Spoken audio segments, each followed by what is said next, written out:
Okay, we're live. Hi, this is William Ramsey. Welcome to William Ramsey Investigates. On today's show, I have a very special guest, a returning guest. His name is Mike Rothmiller, and we talked back in October about his book, Bombshell, The Night Bobby Kennedy Killed Marilyn Monroe, an excellent book. And today we're going to talk about a two-part series of books that he's written. Title of it is Secrets, Lies, and Deception, Top Secret Presidential Telephone Transcripts, Top Secret Presidential Letters, Top Secret Documents, and Other Amazing Pieces of History. And then there's a follow-up that says, same title, Secrets and Lies, Deception 2, and Other Amazing Pieces of History. So you can see those both are available on Amazon. And Mike Rothmiller enjoyed a distinguished career in law enforcement, working across U.S. federal and state agencies and with American and international intelligence services.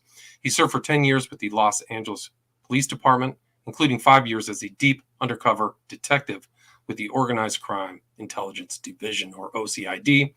He's a regular commenter on law enforcement and worldwide intelligence matters across America and throughout the world. He is a New York Times bestselling author of 23 nonfiction books, and some of his other titles are LA Secret Police, Inside the LAPD Elite Spy Network, 2014. He put out another one in 2021, True Crime Chronicles, Volume 1 and 2, Serial Killers, Outlaws, and Justice, and then Serial Killer Dr. H Holmes Speaks. He tells his story from a prison cell. That's also this year. And Cayman, Snakes, and Lightning, Defying Death in the Amazon. And I interviewed a co-author of Bombshell, Douglas Thompson, who discussed it with me, the book titled Stephen Ward's Scapegoat, which is about the Profumo affair. So you can go back and check that out on my interviews on William Ramsey Investigates. But again, today we're going to talk about this. Really, it's very well researched. It's over 500 pages, documents and stuff that you can read along in this book, Secret, Lies, and Deception. And it just is really interesting. So you can see different facets of different historical events in this book. He has in his intro, I think it's a very telling line from Abraham Lincoln, which is, quote, America will never be destroyed from the outside. If we falter and lose our freedoms, it will be because we destroyed ourselves. So I think that's very telling. And in his dedication, he gives his dedication to people who have served in the United States Armed Forces, and also some of these unfortunate people who died in the Libya fiasco. So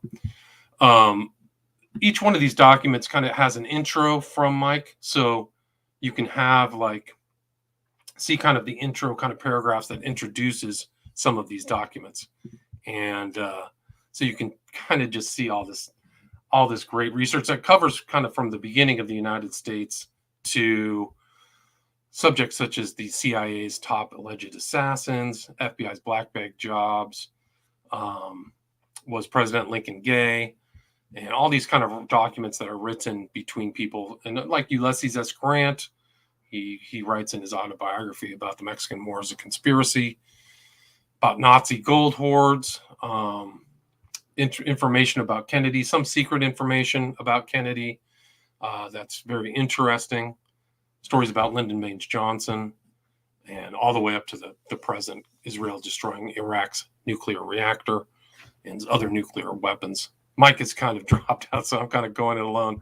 But so for example, here's one that was the first printed item in England, a scam. It goes all the way back from 1476.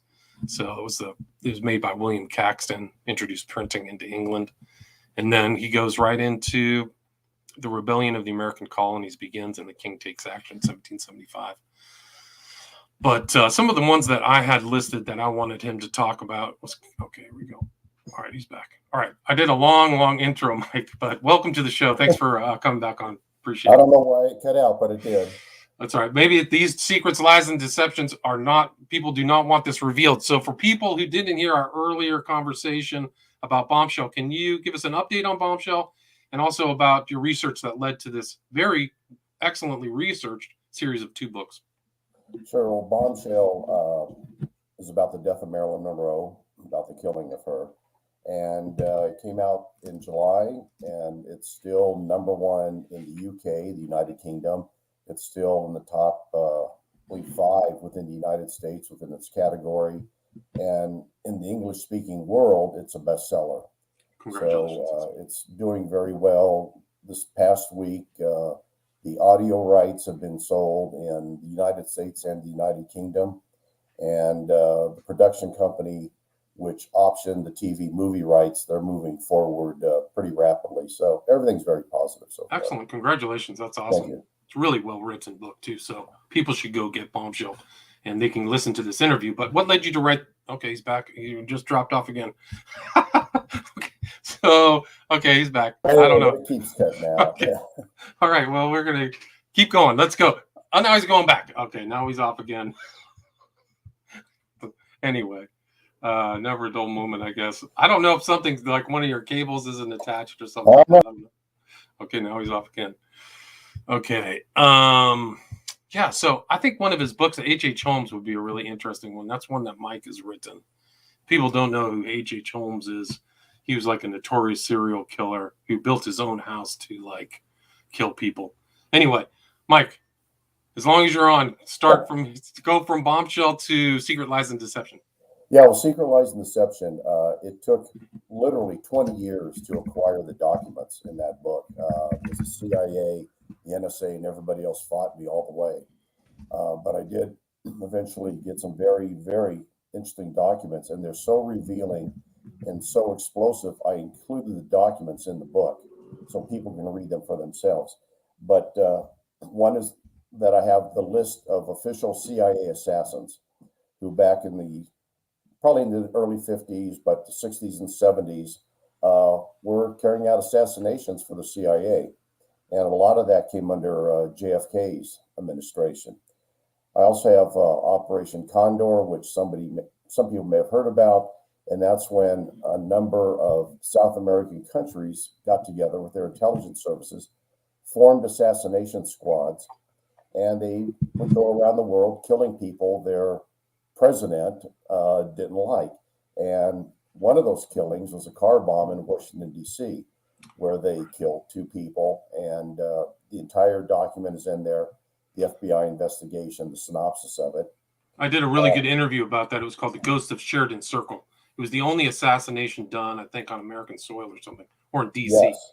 Yeah, really interesting. And it was Allende's, I forgot what his name was, Allende's kind of foreign minister or something. Right. Sorry. Where if you want to say, he left there and he came to the U.S. and started speaking out against him. I also have the 100,000 Man Project, which most people never heard of. And that was during the Vietnam War, where LBJ knew he had to garner more people through the draft to go to Vietnam.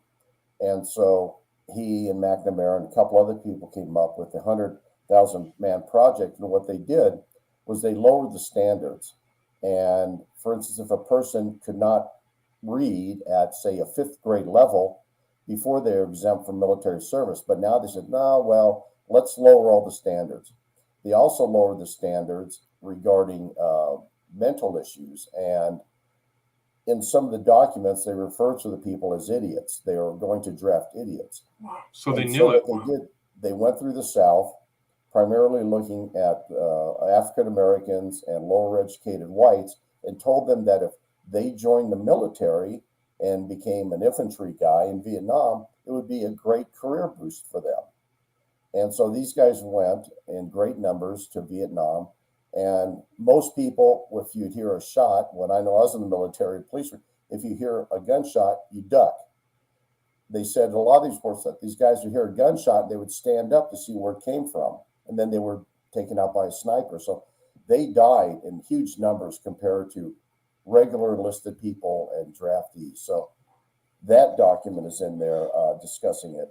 And that was kind of what made up people were notorious about the people involved in Vietnam, is that they were from small towns in the South or Midwest. They were just not from sophisticated, more educated families. So that ties into that. Yeah. So, right. So Johnson didn't want to do away with college deferments because that would have been a lot of his campaign contributors and so forth, and people who supported him. Also, out of some Ivy League schools, they're being drafted and sent to Vietnam, and that would not have gone well for him.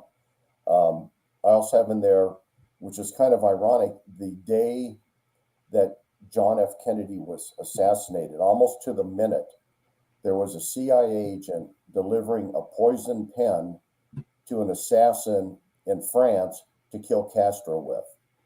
And the CIA document reads, says it was virtually at the very second Kennedy got shot, this poison pen was handed off.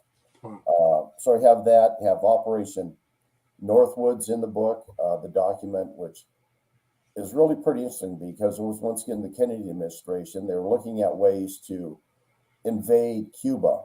And it even got to the point of shooting down a U.S. aircraft, commercial airline, sinking a U.S. ship. And then that's an excuse to go in to Cuba. And fortunately, he turned that down because it would have been, just horrific. Right. It would have been a disaster. And it's a very well-read, written, thorough document too, right? It is. And the whole document's in there. Have one's called Operation Lunic. And what Lunic is after the Sputnik went up, the Russian Sputnik, the Soviets, and they went on a tour of the U.S., showing some of the space capsules. And when it was in one town, the CIA, for a better term, they claimed they kidnapped this satellite. They took it out to a place. They disassembled a lot of it. They copied a lot of it. They took some components out of it, mainly wires and things like that, and they remanufactured those. Then they returned the satellite to the truck that hauled it to the train station to go to the next city. And in it says that the Soviets never realized they kidnapped this satellite, took it apart and examined it. But then the question comes in that, did they not know, or was it a plant that the Soviets did? Allowed them, said, okay, let's put it out there. They can steal it, examine it, but it's not really the internal mechanism that they're actually using. So that document's in there. What is really pretty interesting is LBJ, Lyndon Johnson. I have his telephone transcripts in there that I obtained the day after Kennedy was assassinated. And in it, he's, and other information, he's talking about forming some sort of commission to investigate it. And he decided then, within really 36 hours of the death, that if there's going to be an investigation, a commission, it has to say that Lee Harvey Oswald was a lone shooter, the Russians weren't involved, the Cubans weren't involved, the mob wasn't involved, and the CIA was not involved. And so even before the Warren Commission started, LBJ dictated the outcome of what it would be. So as a former detective, especially an intelligence detective, I looked at it and said, well, wait a minute, that's command influence. He already said how it must come out. So at this stage, you have to completely disregard the ultimate findings of the Warren Commission, because you just say, hey, he influenced it. They fudged here, they fudged there. Some things are accurate, but overall, you can't trust the Warren Commission report. Right. And you also go into the 9/11 Commission. Can you talk about your documents about 9/11? Yes. I obtained Bill Clinton's telephone calls and prior to 9/11, because I wanted to see what was really being discussed. And there's no doubt he knew what was going to happen. He may not have known the date and the actual target, but he knew what was going to happen. I have his telephone transcript where he is speaking to the Prime Minister of Pakistan, and he's talking about bin Laden. He's calling by name, Osama bin Laden, how he's been planning for a long time to really launch two major attacks against the United States. And Clinton is just terrified of it. You can just see it in his language that he used. He was very terrified of what was going to happen. And he asked the Prime Minister of Pakistan if he would send his intelligence people to Afghanistan to talk to the Taliban then about really taking out bin Laden. And that had already been done once, because the Prime Minister said, well, you realize what happened last time we did that. And so he asked that it happens again. And the Prime Minister said, okay, I will tell them, my people will tell them that if they allow this to happen with bin Laden, that there will be basically worldwide condemnation of them and retaliation. And looking at the dates, I gave those documents to several flag officers that I know who are now retired, but they were in high-ranking positions in the military then. and one within the CIA. And first question was, how did you get these documents? These transcripts. I said, well, it's not important, but I have them. And then the next question, I said, well, what do you think they're talking about? And all of them, 100% said, oh, they're talking about 9/11 and the USS Cole attack. That obviously Clinton was well aware of this. Clinton had several opportunities to take out bin Laden. The CIA acknowledges that, but he wouldn't allow him to do it. And so the question is, why didn't Clinton allow this to occur, take out bin Laden? But then if he did, if bin Laden was dead prior to 9/11, would it still have occurred? Right. And then Sandy Berger didn't Sandy Berger get busted in the archives stuffing documents down his shins or whatever into his socks? Yeah, down his socks. And his right-hand man, Sandy Berger, went to the archives to get copies. Well, not copies, they're the originals of these very, very top secret, sensitive documents about this. And while he was in there, this private room, he took a lot of them, and there's no copies of those, shoved them into his socks and down his pants, and he left, but he was caught. And so the question to Sandy was, why did you do that? Who asked you to do that? Or who ordered you to do that? Which hasn't been answered, and it won't be because Sandy passed away. But I don't think he really got a slap on the wrist for that too. I don't even think. No, there's virtually nothing. Is don't do it again. Bad Sandy, bad. Right. Yeah. So you have so many more documents on that too. I mean, and can you talk? You have a lot of stuff from the Kennedy era. Can you kind of talk about what was going on and the secret drug addiction of John Kennedy? Yes, JFK, which most people know that he had severe back problems. He had a few surgeries. He was always in constant pain. And what is interesting, I was able to get some of the documents out of the National Archives regarding his conversations. And one is he's in the White House, he's asking the White House physician for a blue pill, if he sent that down. And looking at all the blue pills from back then and from his injuries and speaking to some pharmacists and MDs, they said, oh, it's a narcotic to kill his pain. And he wanted that, and he was taking those. He was also getting a lot of injections into his back, quite a few per day. And the question is, how did it impact his cognitive ability, his thinking ability, and how he viewed things? Because quite frankly, he was loaded on painkillers. And people that I've seen, especially when it's cop that were loaded on a lot of things, they don't always make the correct decision. But I have to say we were lucky that the way things turned out, especially with the Bay of Pigs, because of his drug addiction. Right. That could have explained the kind of lassitude about the Bay of Pigs or what he did. He might have been drugged out. I mean, it's speculation, right? We just don't know. And so it's really kind of shocking. But a lot of people regarding the Kennedy administration, he really got us heavily into Vietnam. And in the book, I have a document from the CIA, and I believe it was 1947. They went into Vietnam, went all through it, and they concluded that if we ever went to war with Vietnam, we could never win.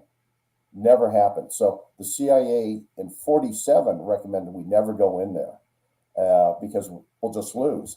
And then Truman sent some money in and some intelligence people, and it kept growing. Then when Kennedy came in, the reason he got so involved in Vietnam, and I have some of the documents, but there are just many other ones I obtained where they're talking about him sending troops in, is because for power and influence and prestige of the president. They said they had to go in to maintain the prestige and power of the president.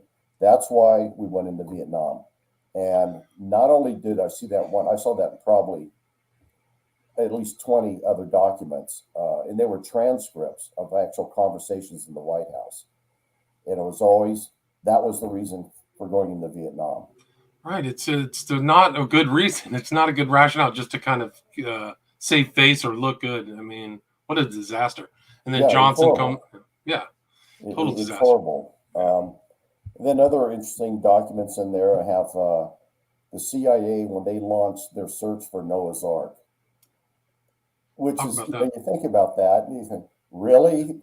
Yes. And that involves senators, military leaders, some other people. They wanted Noah's Ark to find it, and the CIA launched the search for it.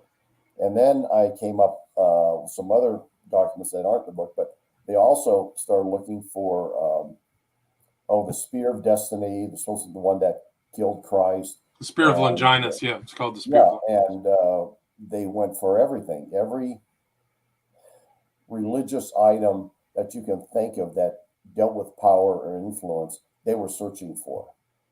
Wow. I don't think they ever found anything because I've never seen a document that said they had, but it's rather interesting that they launched the search in relatively recent years for Noah's Ark. All right, that's incredible. Was there any results from that? They just searched for it, right? They searched for it. They went back looking at satellite imaging. They directed a satellite over Mount Ararat in Turkey and other locations they came up with where they thought it would be located. And they checked the satellite imaging. They sent teams there to actually go in and look on the ground. But apparently, from the documents that I read, they never found anything. And can you talk about one of the interesting things I think you confirmed in your researches was Abraham Lincoln bisexual? Yes. Years ago, way back, I saw some diaries from about that time frame people wrote that had some access to the White House and people around Lincoln, and they weren't coming out and saying that he's gay. They just didn't do that back then, but they would kind of allude to it. And so I kept digging and digging, and I came across a book written by a lieutenant colonel, and at the time they were in charge of security for Washington D.C. during the Civil War. And there's a young officer who Lincoln took a liking to. And the way they phrase it, you read more into it. And when Mary Lincoln would leave, go out of town, Abraham Lincoln would invite this young officer over to the summer house. Now, the summer house was down at the Naval Yard. It was a huge mansion, like 16 bedrooms and so forth. So he would invite him there to have dinner with him and then to spend the night. And in the diary of this guy, in this book that he wrote, he talks about how this young captain and Lincoln were very close and how he would wear Lincoln's bed shirt to bed and they would sleep in the same bed. Now, you go back then, a lot of people slept in the same bed, but not when you have 16 bedrooms and you're the president. If they lived out on a farm or something, they had one bed, they had 3 kids, okay, they all slept together.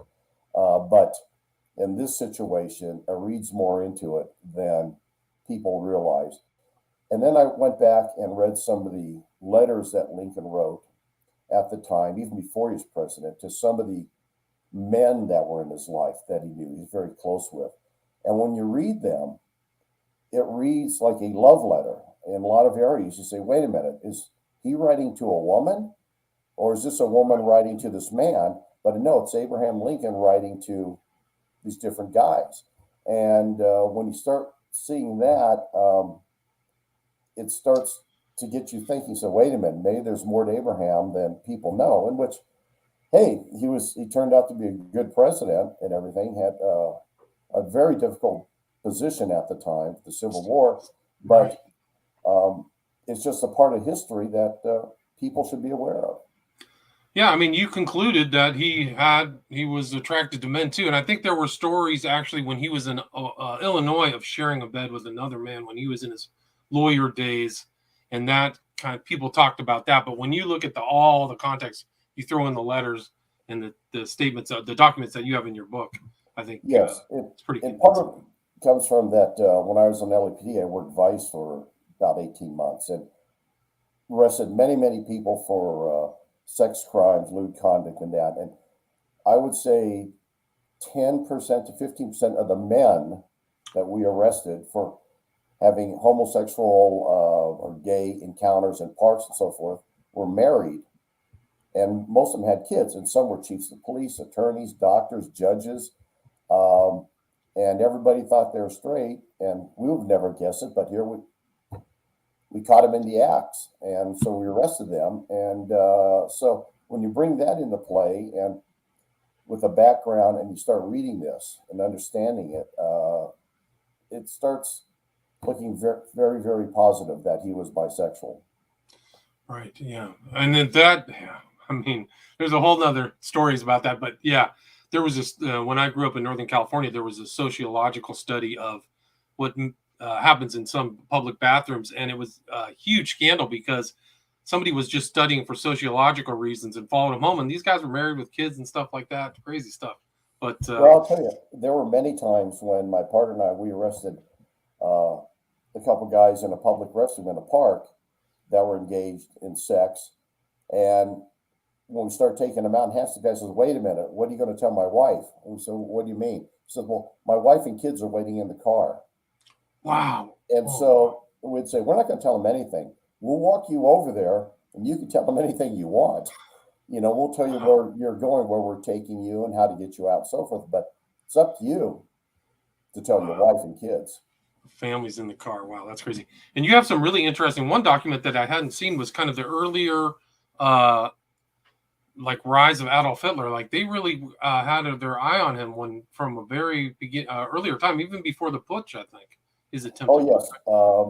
Early on, there was an intelligence officer over there, and when Adolf Hitler, before he really became that well known and came to power, he was giving speeches and everything. And this intelligence officer was pretty much a prophet. He foresaw what was going to happen. He says, "We really have to keep our eye on this guy. He's very convincing, basically, when he speaks, and the way the situation is in Germany right now in the foreseeable future, we have to watch him." And so that document is in there, the assessment of Hitler at the time, well before he gained power. Right. And I mean, they said he had sympathizers, wealthy sympathizers, and things like that. And you talk about the psychological, was it the Langer report, The Mind of Adolf Hitler? He was not normal in his personal. No, yeah. no, he was probably gay from all the documents and what I read in the past from the Langer, the psychological analysis that was done on him by the CIA or the OSS at the time and so forth. And when he was trying to become an artist and he was in Austria, the people that he hung around with, the men were all gay. And so you look and say, well, wait a minute, okay, that's fine, but 90% of the guys he hangs around with are gay.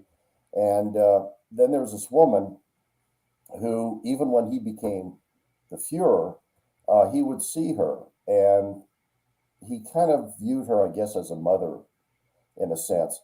And she would scold him, and he would get down, he'd put his head on her lap. She would pat him on the head and say, "Oh, you're a good boy," and all this stuff.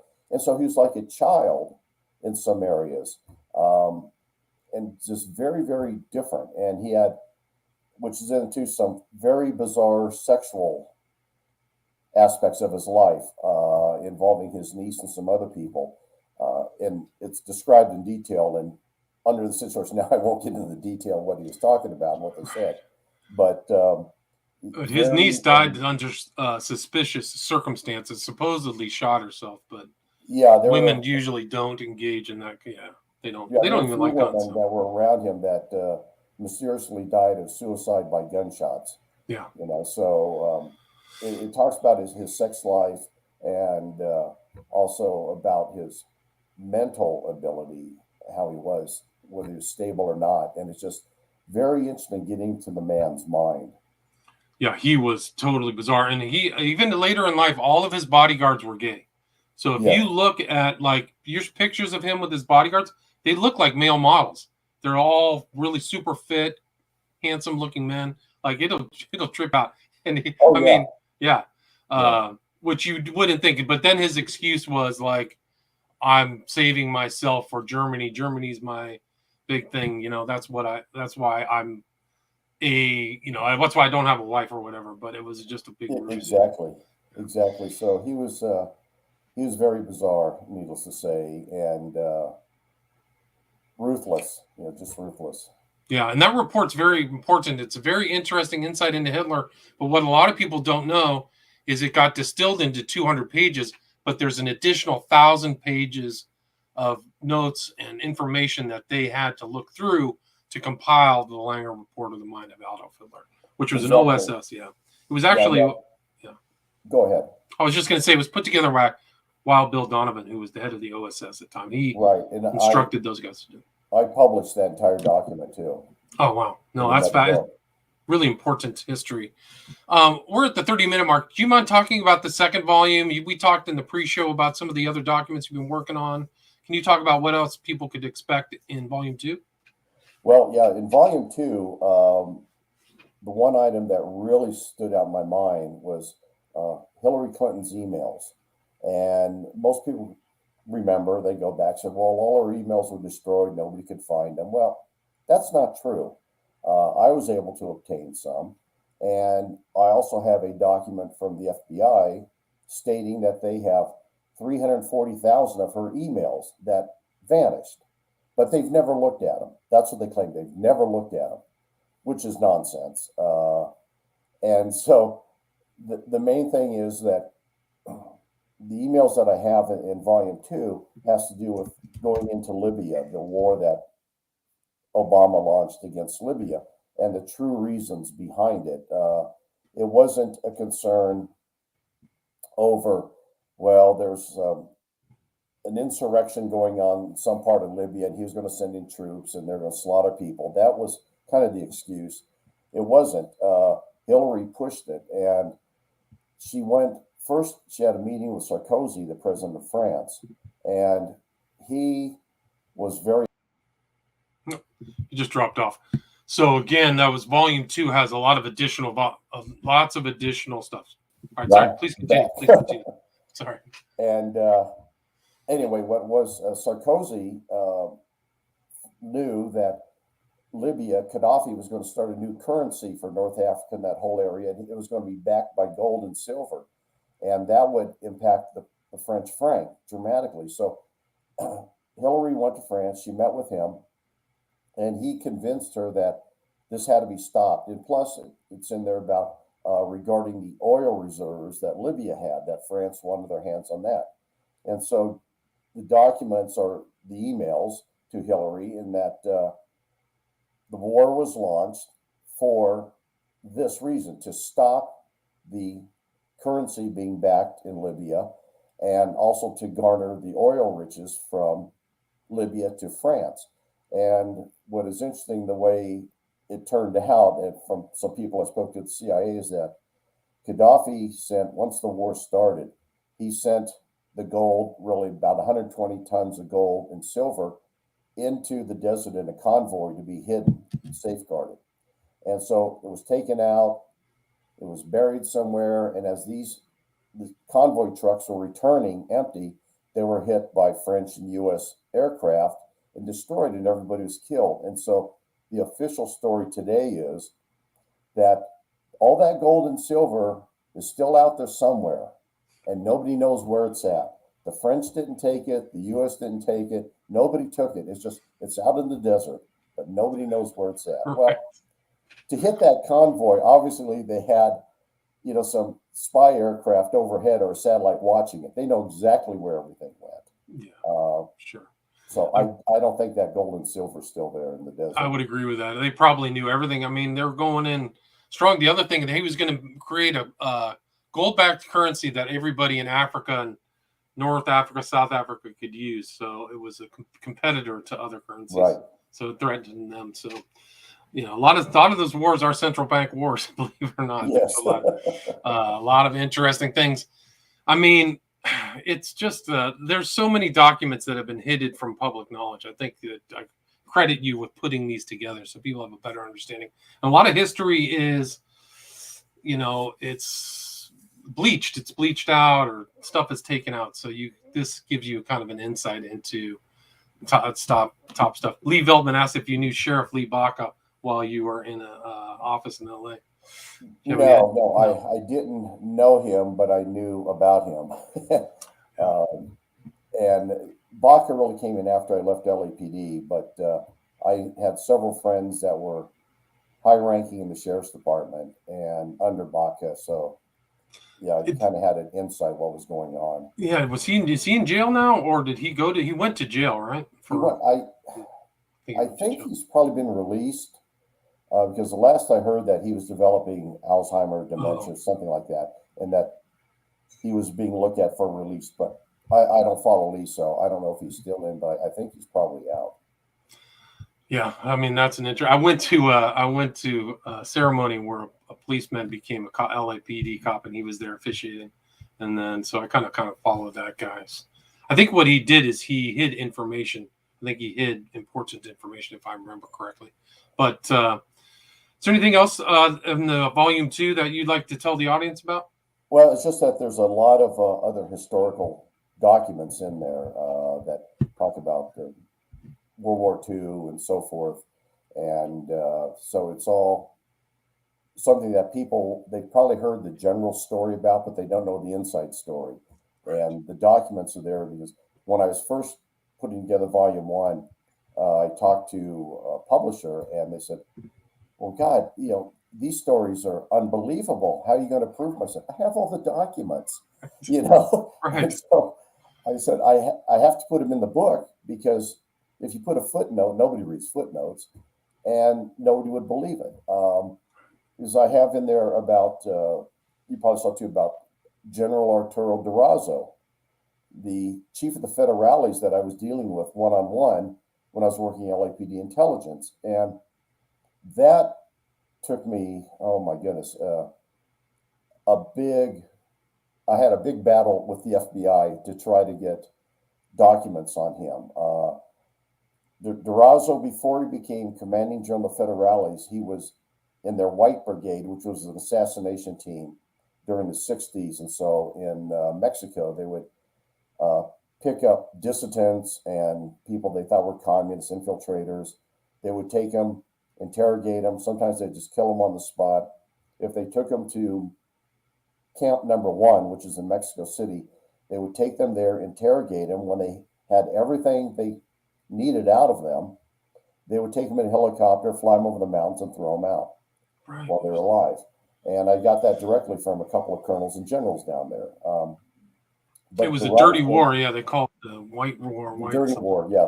The Dirty War in Mexico, and it was the White Brigade that did it. White Brigade, that's right. And in 76, Durazo was indicted. He was the El Chapo of the time, cocaine smuggling from Mexico to the U.S. And he was a member of the White Brigade then. But in 76, he was indicted by a federal grand jury in Florida, and it remained sealed. Well, when I was working intelligence, I knew about that, and I was going down there to meet with him. And so we went down to set up an intelligence network for the '84 Olympics because nobody had any information coming out of Mexico. The FBI didn't, CIA didn't, but we had some that there was going to be a terrorist attack there from some people in South America. So we met with him and some of his colonels in his office, and it was pretty interesting. The first statement out of his mouth, as we said, we're for LAPD intelligence, blah, blah. And he said, no. He says, you are CIA. And what? He says, no, don't tell me you're cops. You are CIA. I know you're CIA. Wasn't true. We did work with them occasionally, but it wasn't that case. And so he proceeded to open up and tell us things that he thought we knew. And he says, well, you know what I do for the CIA. And naturally we nodded and no. And he says, you know that I am basically the middleman between the CIA and the Contras in Nicaragua. And at that stage, we'd never heard of the Contras. And we just look at him. He says, well, you know that I supply the landing strips throughout Mexico, dirt strips, clandestine airfields, for your aircraft to land when they're going to Nicaragua. I safeguard them with my men. And then when they're coming back, flying back to the United States, I safeguard them. And your CIA, he says, you let me bring in my product back to your country, meaning cocaine and drugs. And the conversation went on. We knew some of the areas, but also he brought up areas where these flights would come in loaded with cocaine, U.S. military aircraft. Wow. And most of them were going to Southern California, some to Florida, but then to Southern Arizona. And they were going in there unloading because there's no custom checks. They go into a military base and that's it. So it's incredible. Yeah, he told us all about it and what he was doing. And later, when I was at law enforcement, I realized that Durazo was hiding out in the United States after he left office. He was in La Jolla. I was living in La Jolla then, California, and I knew he was there. And some of these documents I found is that the CIA, the NSA, everybody, plus Mexican intelligence, they were looking for Durazo because he was assembling a mercenary team to assassinate the president of Mexico. Wow. And the reason being is the president of Mexico then was looking to indict him for all his past crimes because they knew, and we knew, that he came to the United States with $1 billion from narcotics trafficking, kickbacks, bribes. His salary at the time was about $1,500 a month. And so that's a lot of money to accumulate. Right. And they were looking for him desperately. The president of Mexico was terrified that he was going to be assassinated because Durazo had the contacts and the money to carry it out.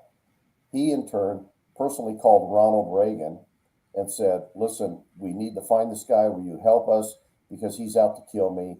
Reagan launches a worldwide search for him with the CIA, FBI, and everybody, and they can't find him. Can't find him. Well, he's in La Jolla. I knew he was in La Jolla the whole time. And finally, what they do is they have an informant in Los Angeles, the FBI. Excuse me, it's getting dry here. And he knows where Durazo's at. And he tells them, basically, Durazo's going to fly in from South America to Puerto Rico to enter the United States and hang out again. And the guy was paid he was supposed to get a $100,000 cash reward from the Mexican government, but they flew in with only $50,000 cash, supposedly, and gave him $50K at the FBI headquarters in Los Angeles. And so he told them when the flight was coming, it was going to be a Learjet coming in. And okay, terrific. He flies in. The FBI is waiting in Puerto Rico. They arrest him, but not on the warrant that was issued for him for narcotics trafficking. They arrest him on the warrant from Mexico, and they extradite him to Los Angeles. Well, the interesting part is when Durazo landed in Puerto Rico, waiting for him was his wife, his son, and my ex-partner from OCID, from LAPD Intelligence.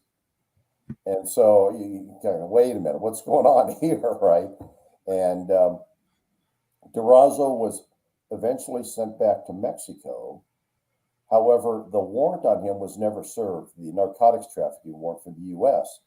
And the documents I finally received out of a long fight with the FBI and everybody.